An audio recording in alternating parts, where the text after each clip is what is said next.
Alam nyo ba na karapatan natin ang bumoto? Yan ang sabi sa ating 1987 Philippine Constitution. Pero sa milyon-milyong botante, sino bang nakakaalam nito? Ito pa ang mas importante. Likas sa lahat ng tao ang karapatang bumoto. Kinikilala din ito ng Universal Declaration of Human Rights at International Covenant on Civil and Political Rights.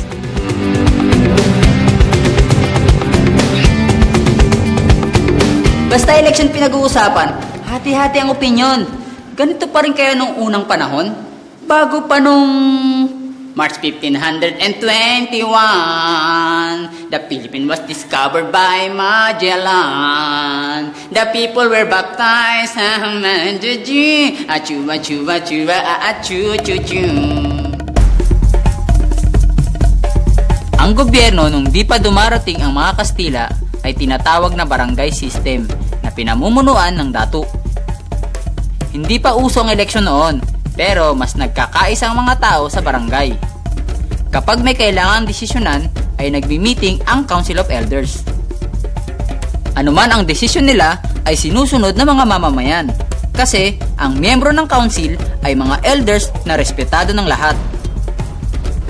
Kung desisyon ng Council of Elders ang uso nung unang panahon, kailan kaya talaga na usong eleksyon? Nagkaroon lang ng eleksyon nang itinayo ang unang Republika ng Pilipinas sa ilalim ng Malolos Constitution. Pero, ang pwede lang bumoto noon ay ang mga male members of the rich classes o ang tinatawag na mga ilustrado. For example, si Emilio Aguinaldo, pinili bilang presidente ng First Philippine Republic noong June 23, 1899 sa Malolos, Bulacan. In short, hindi naman masa ang pumili kay Aguinaldo, kundi ang mga rich people.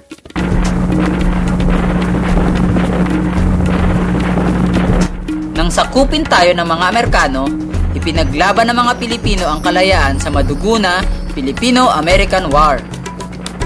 Pero, habang lumalaban ang mga revolusyonaryo, sumurrender at nakipagtulungan sa mga Amerikano ang mga ilustrado opisyal ng gobyerno ni Aguinaldo. Talagang noon pa man ay uso ng balimbing, no? Taong 1907, pinayagan ng Amerikano na magtatag ng Philippine Assembly. Nagkaroon ng eleksyon para sa 80 miyembro nito. Pero, 1.4% lang ng populasyon ang bumoto. Hindi pwedeng bumoto ang mga kababaihan, ang mga mamamayan na walang pag-aaring lupa, at mga no read no write in Spanish and English. Siyempre, sa ganitong kalakaran, ang nanalo sa Philippine Assembly puro naman galing sa mayayaman. I, Manuel Luis Quezon, hereby solemnly swear that I will faithfully and conscientiously fulfill my duties as President of the Philippines. Nobyembre 1935, eleksyon sa panahon ng Commonwealth. Ang nanalo ay si Manuel L. Quezon bilang presidente ng Commonwealth Government sa ilalim ng 1935 Constitution na inaprubahan ng Amerika. After almost 10 years, ano ang nagawa ng Commonwealth Government para malutas ang tinatawag na big gap between the rich and the poor? Nandyan pa rin ang kahirapan ng nakararaming magsasaka dahil ang lupa ay nasa kamay ng iilan. Tumindi ang labor unrest. Nariyan ang US control sa ekonomiya at politika ng bansa sa pamamagitan ng mga di pantay na kasunduan.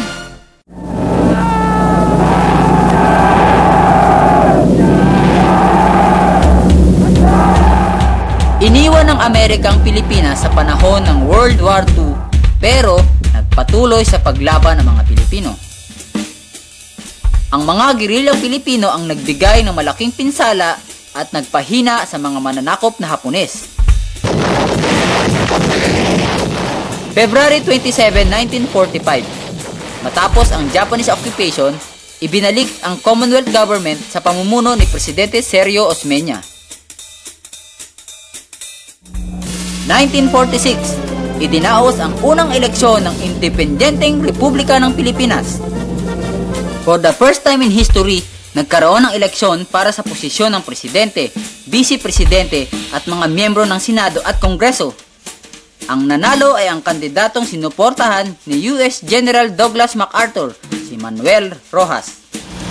America will have written the noblest page in history, and the Filipinos will look back with gratitude upon the day God gave victory to American arms at Manila and placed their country under the benign guidance of the United States.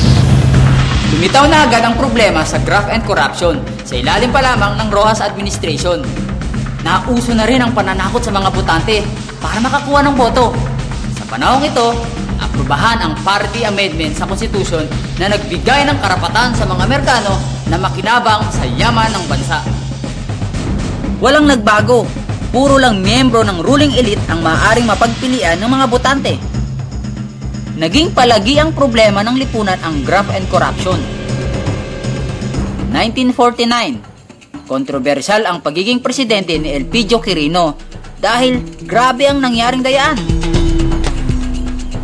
Si Ramon Magsaysay naman, tinawag na savior of democracy at man of the masses. Habang papogi si Magsaysay sa masa, ay dinurog niya ang mga rebeldeng magsasaka at mga huk sa Central Luzon. Binigyan niya ng lupa sa Mindanao ang mga magsasaka ng Luzon para di na sila magrebelde. Kaya lang, namatay siya ng maaga. Sa simula ng administrasyon ni Carlos P. Garcia, ay pinairal niya ang Filipino First Policy na pabor sa pag-unlad ng Filipino industries. Umunlad ang Pinoy manufacturing at mga local brand. Pero dahil hindi niya napigilan ang graft and corruption, ay naggamit ito para siraan ang kanyang administrasyon. Kaya't sa sunod na eleksyon ay natalo siya ni Diosdado Macapagal. Ang kanyang plataporma,